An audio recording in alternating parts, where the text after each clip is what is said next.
Let's talk about this region, Nagorno-Karabakh. It's called. It's an enclave within the territorial area of Azerbaijan. But as you mentioned, the population there is mostly Armenian and backed by Armenia.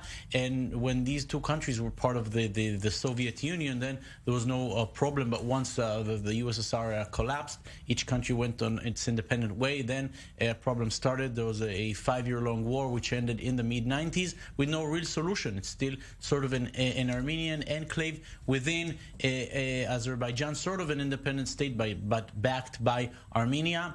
And now there's fighting again. And as you mentioned, there's regional powers involved. Turkey is backing Azerbaijan. Turkey has very tense relations with Armenia. That goes back to the First World War, to what the Armenians consider as the Armenian genocide conducted by the Turks. Russia is involved, and Russia is sort of a patron of both countries, as in the past, as we mentioned, both Azerbaijan and Armenia were part of the Soviet Union. Both countries, by the way, Armenia and Azerbaijan, are also bordering with Iran. So a lot of international take there, and at least some 20 people or more have been killed in the days of fighting. And at least for now, nothing seems to be stopping it. And what do we know about potential Israeli involvement? I don't want to call it necessarily involvement, but connections or support, or where does Israel fit in the picture? Obviously, it involves a lot of neighbors.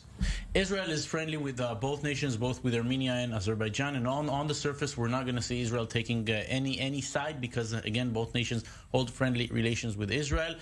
But we also mentioned the fact that both countries border Iran. That is especially true for Azerbaijan. The Armenian border with Iran is rather small, but Azerbaijan is a very strategic point for Israel, as it shares quite a long border with Iran. It borders Iran on the north, and now that Israel has peace treaties with the UAE and Bahrain that are to the south of Iran, Israel has the ability to hold relations with countries engulfing Iran. That is why it is very important for those countries, for Israel to maintain good relations, especially with Azerbaijan.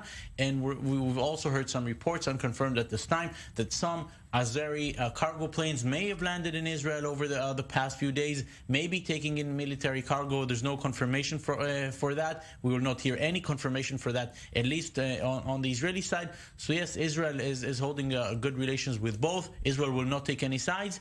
But again, the border with Iran, especially on the Azeri side, is an area which Israel strongly looks at.